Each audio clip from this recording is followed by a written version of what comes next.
सुबह की हल्की धूप जैसे रात के सारे डर को धीरे धीरे सुखा रही हो। रिया लेकिन आज भी उतनी ही बेचैन थी। कल रात के उसके सपने ने उसे काफी डरा दिया था और उसके ऊपर से सुबह उसने अपनी खिड़की पर जब से ये लिखा हुआ देखा है कि मैं अभी भी यहीं हूं, इस चीज ने उसके डर को और भी गहरा कर दिया है।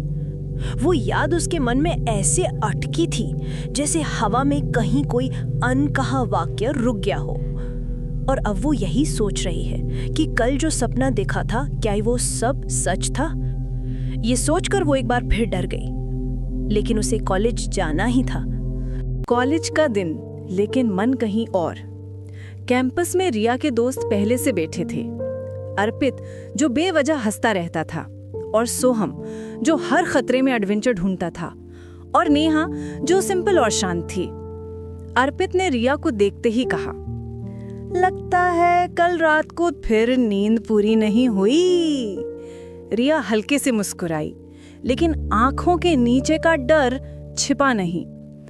बस थोड़ा अजीब सा सपना आया था, उसने धीरे से कहा। सोहम तुरंत पास आ गया। फिर वही जंगल वाला?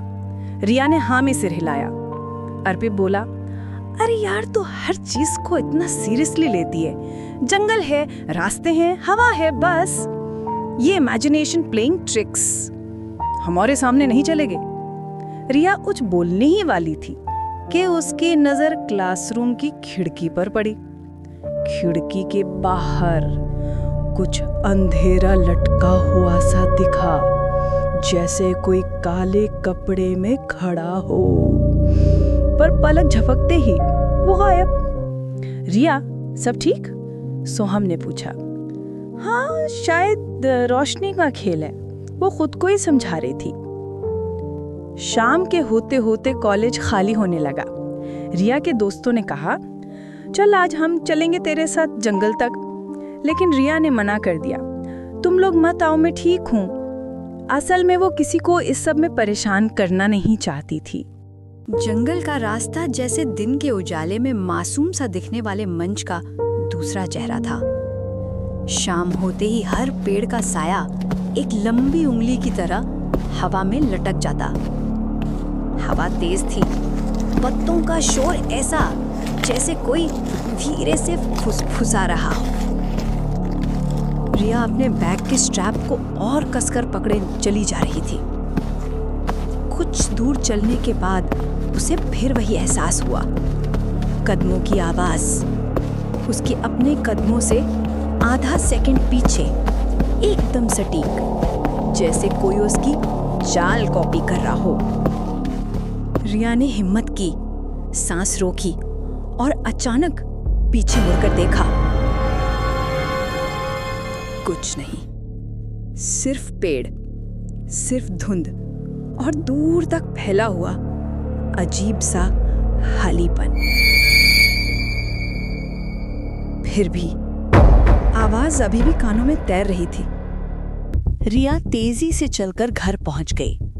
दरवाजा खुला और अंदर कदम रखा। घर शांत था। माँ किचन में थी। आ गई बेटा?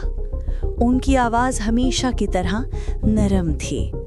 रिया ने सिर हिलाया और सोफे पर बैठ गई। उसका दिल अभी भी भारी था। अचानक उसका फोन वाइब्रेट हुआ। सोहम का मैसेज आया। तो घर पहुंच गई? जंगल में आज फिर कुछ अजीब सा तो नहीं हुआ? रिया चौंक गई। उसे कैसे पता चला? उसने तो दोस्तों को बताया भी नहीं कि उसे क्या लगा। उसने टाइप किया, क्या मतलब, कैसा अजीब?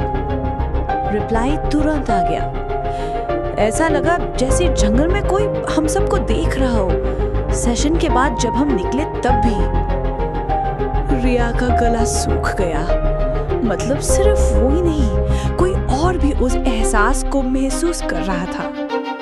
उसने फोन रखकर एक लंबी सांस ली। रिया अपने कमरे की तरफ जाने लगी, तभी ध्यान आया, घर का मेन दरवाजा हवा नहीं थी, कोई नहीं था। दरवाजा बस धीरे से चक की आवाज के साथ खुला। रिया कुछ पल के लिए जम गई, पैरों में जैसे वजन बंध गया हो।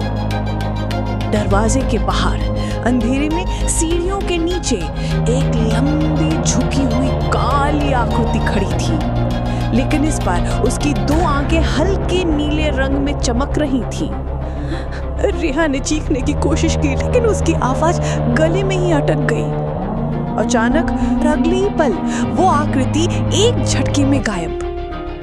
रिया दरवाजे पर दौड़ी, बाहर झांका, कुछ नहीं, सिर्फ सीढ़ियां, सिर्फ हवा और एक जगह जहां दीवार पर धुंध में उंगली से लिखा था, मेरी मदद करो। कहानी जारी रहेगी।